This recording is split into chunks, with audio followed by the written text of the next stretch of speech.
شبیب، جب زمانہ تمہیں مشکلات کا شکار کرے، غم دنیا تمہیں گھیرنے لگے، پریشانیاں بڑھنے لگیں، تو خبردار، غم دنیا میں نہ رونا۔ تمہاری آنکھ سے آنسو اس لیے نہیں آئے کہ تمہاری تنخواہ ختم ہو گئی، تمہاری نوکری چھن گئی، تمہارے زمین پہ قبضہ ہو گیا۔ خبردار، جب شبیب جب غم دنیا گھیر دے تو فبکی للحسین، تو میرے مولا رضا فرما رہے ہیں ہمارے جد حسین پہ رویا کرو، مجلس کر دیا کرو، مرثیہ سن دیا کرو، ذاکر سے کہو کہ وہ تمہیں کوئی مرثیہ سنا دے اور تم رو لیا کرو، تمہیں غم دنیا چھوڑ کے چلا جائے گا۔ چلیے عزادارو، کچھ دیر کے لیے کاظمین چلتے ہیں۔ کل پورے بغداد پہ 10 لاکھ عزادار تھے، کل گزرے، اور پورے بغداد پہ تابوت اٹھایا گیا تھا۔ وہ بہت دیر تک پورے بغداد پہ رکھا گیا۔ جو بغداد میں اس وقت بغداد کا پل ہے نا، اس پہ 10 لاکھ لوگ پل کے اوپر موجود تھے۔ جو رپورٹیں دی گئی ہیں، جو گزارشیں سنائی گئی ہیں، جو سوشل میڈیا بتا رہا ہے، تو تابوت رکھ دیا گیا تھا اور وہاں پہ عزاداری ہوتی رہی۔ پھر وہ تابوت لے کر گئے امام موسیٰ کاظم کے مزار کی طرف۔ میں رونے والوں سے کہوں کہ کاش یہ 10 لاکھ نہیں 10 ہی ہوتے۔ تو تو امام موسیٰ کاظم کا لاشا مزدور اٹھا کے نہ لاتے۔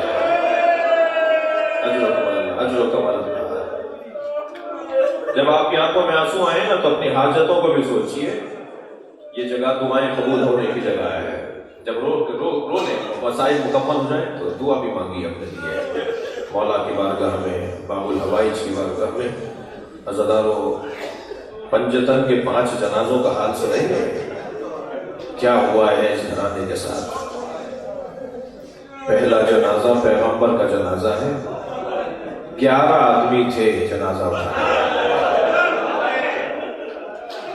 ابھی رو رہے تھے نا ہم، ابھی رو رہے ہیں نا کہ امام موسیٰ کاظم کا جنازہ مزدوروں نے اٹھایا، تو نبی کا جنازہ کس نے اٹھایا؟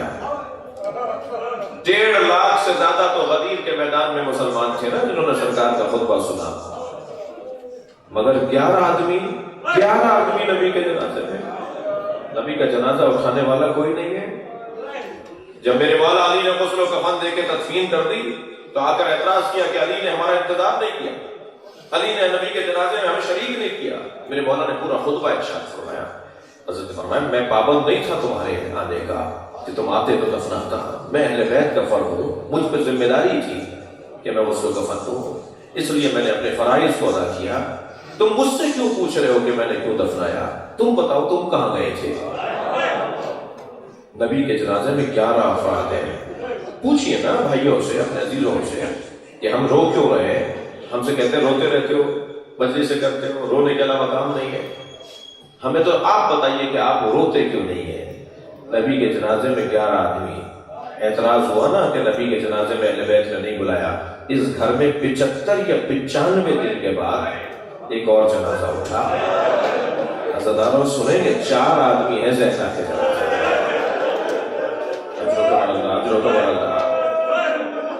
جناب سیدہ کے جنازے میں 4 آدمی ہیں۔ پھر امت کو اعتراض ہوا، رات کی تاریکی میں مولا نے بیوی کا جنازہ اٹھایا۔ پھر امت کو اعتراض ہوا کہ اہل بیت نے ہمیں اپنے گھر کے جنازے میں نہیں بلایا، تو اس گھر میں تیسرا جنازہ مولا علی کا ہے۔ اہل سنت کے مطابق 2 لوگوں نے جنازہ اٹھایا۔ حسنین تم جنازہ پیچھے سے اٹھانا، آگے سے خود اٹھے گا۔ یہ ہمارے سنی بھائیوں کی کتابوں میں لکھا ہوا ہے۔ میں پوچھنا چاہتا ہوں کہ مولا کے جنازے میں لوگ کیوں نہیں تھے؟ حجاج ابن یوسف نے 3000 جگہ گڑھے کھدوائے تھے نجف اور کوفے کے علاقوں میں کہ میں علی کی میت نکال کے سولی پہ لٹکاؤں گا۔ حجاج کب آیا ہے؟ امام صادق کے زمانے میں، مولا کی شہادت اپنے زمانے میں۔ اتنی مدت بعد بھی علی کے بدن مبارک کے ساتھ ظلم ہونے کا امکان تھا۔ اب بھی پوچھتے ہو کہ جنازوں میں لوگ شریک کیوں نہیں ہوتے تھے؟ اہل بیت بے حرمتی سے، مظلومیت سے، اس منظر سے، اللہ اکبر، جبھی تو روتا ہے نا یہ مجمع۔ پھر اعتراض ہوا کہ اہل بیت نے ہمیں اپنے گھر کے جنازے میں نہیں بلایا، بار بار کہہ رہے تھے نا نبی کے جنازے میں نہیں بلایا، زہرا کے جنازے میں نہیں بلایا، علی کے جنازے میں نہیں بلایا۔ پنجتن میں پہلا جنازہ تھا جو امت کے کاندھوں پر دیا گیا، امت نے تیر مار دیا جنازہ۔ تمہیں بڑی خواہش تھی جنازے کو اٹھانے کی، تمہارے ہی کہنے پہ تو جنازہ ہم نے تمہارے کاندھوں پر دیا تھا، اور 5ویں جنازے کا حال سنیں گے، اتنے گھوڑے دوڑائے حسین کے بدن پر کہ برابر کی بہن زینب پہچان نہیں پائی۔ آواز دے کر کہا انت اخی زینب، کیا تم ہی زینب کے بھائی حسین؟ سنیں گے ذرا، میرے مولا حسین کی پسلیاں کمر سے باہر آ رہی تھی، جناب زینب پہچان نہیں پائی تھی اپنے بھائی کا بدن، کٹی ہوئی گردن پہ لب رکھ کے بوسے دے رہی تھی۔ یہ پنجتن کا 5واں جنازہ ہے، اور جس جنازے پہ رونے کے لیے میں اور آپ جمع ہیں نا، میرے سر کے اوپر میرے مولا کا نام لکھا ہوا ہے، اس کے جنازے کا حال سنیں گے۔ 4 سال تو سب نے لکھا ہے، 14 سال بھی لکھا ہے، جس کی 14 سال قید رہی ہو، اللہ اکبر۔ جب کسی چاہنے والے نے بہت زندان بان کو کسی طرح راضی کیا کہ مجھے میرا امام دکھا دو، اس نے روشن دان سے جب امام کی طرف کہا نا کہ دیکھو اپنا امام، تو وہ پلٹ کر آئے، کہنا وہاں تو چادر پڑی، کہنا وہ چادر نہیں ہے، وہ تو وہاں تمہارا امام ہے۔ میرے مولا زندان کھا گیا۔ سنیں گے ذرا، سندی ابن شاہد جو آخری زندان بان ہے نا، جس نے مولا کو زہر دے کے شہید کیا، میں جملہ کہنے جا رہا ہوں، مجھ سے بیان نہیں ہو پائے گا، صرف اشارے میں عرض کروں گا۔ اس کا ایک ظلم یہ ہوتا تھا کہ روزانہ امام پہ ہاتھ اٹھاتا تھا۔ اجرکم اللہ، اجرکم اللہ۔ جب روزانہ میرے مولا پہ ہاتھ اٹھاتا تھا، میں نہیں کہہ سکتا کہ کیا کرتا تھا، میرے مولا پہ ہاتھ اٹھاتا تھا۔ میرے ایک ملنے والے نے مجھ سے کہا مولانا میری زوجہ سے جھگڑا بہت شدید چل رہا تھا، میں نے اپنی زوجہ کو ایک تماچا مارا، 3 دن بعد مجھے احساس ہوا کہ مجھے مارنا نہیں چاہیے تھا، تو میں نے اپنی بیوی سے معافی مانگی، مجھے معاف کرو میں نے تمہیں مارا۔ تو میری بیوی مجھ سے کہنے لگی آئندہ کبھی ایسا ہو تو اتنا خیال کیجیے گا میرے بچوں کے سامنے نہ ماریے گا۔ جب آپ مار رہے تھے میری بیٹی دیکھ رہی تھی، وہ 3 دن سے بخار میں ہے، اور کہتی ہے اماں آپ کو بابا نے مارا۔ سنیں گے عزیزانو، امام حسن مدینے کی ایک گلی سے نہیں گزرتے تھے، جب وہ گلی آتی تھی نا تو امام حسن رستہ بدل دیتے تھے۔ ایک چاہنے والے نے کہا مولا آپ اس گلی سے کیوں نہیں گزرتے؟ فرمانے لگے میں چھوٹا تھا، اپنی ماں کے ساتھ جا رہا تھا، ایک شخص نے میری ماں زہرا پہ ہاتھ اٹھایا۔ جب میں اس گلی سے گزرتا ہوں، اجرکم اللہ، مجھے وہ منظر، اجرکم اللہ، خدا کسی رنگ میں نہ لائے۔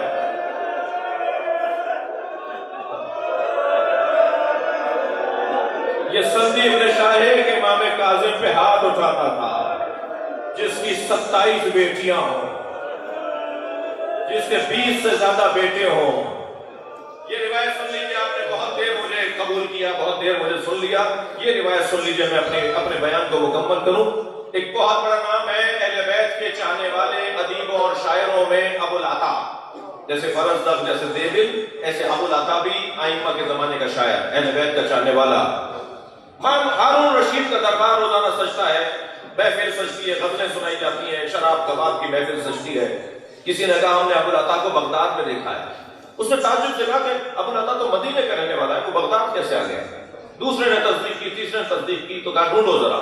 ایک مسافر خانے میں ابو العطا ٹھہرے ہوئے تھے، انہیں بلا لیا دربار میں، لے کر آئے، ہارون کے سامنے لا کے کھڑا کیا۔ ابو العطا تم اتنے بڑے آدمی بغداد آئے، ہمیں نہیں بتایا؟ کہ میں اپنی ذاتی غرض سے بغداد آیا ہوں، میں اپنے ذاتی امور کی وجہ سے۔ کہا ٹھیک ہے، جتنے عرصے بغداد میں رہو تو ہمارے مہمان ہو، رات کو محفل سجتی ہے، اس میں اپنی غزلیں سنایا کرو۔ اب ابو العطا 3 دن تک غزلیں سناتا رہا۔ تیسرے دن جب ہارون نے کہا نا کہ وہ غزل سناؤ جو تمہاری بڑی مشہور غزل ہے، تو ابو العطا کہنے لگا اس کے بدلے میں مجھے ملے گا کیا؟ ہارون کہنے لگا جو مانگو گے دوں گا، بادشاہ ہوں، مانگو کیا مانگنا چاہتے ہو؟ اسے تکرار کی، جو میں مانگوں گا وہ دو گے مجھے؟ کہنے لگا ہاں جو تم مانگو گے میں دوں گا۔ غزل سنا دی، محفل ختم ہونے لگی، تو ہارون نے آواز دے کر کہا ابو لتا مانگو، کیا مانگنا چاہ رہے تھے، کیا چیز تمہیں چاہیے؟ ابو لتا کی آنکھوں میں آنسو آئے، کہا میرا امام آزاد کر دو۔ اللہ اکبر، مظلومیت دیکھ رہے ہیں، اس وقت شیعوں کی کیفیت دیکھ رہے ہیں، کہہ رہے ہیں میرا امام آزاد کر دو۔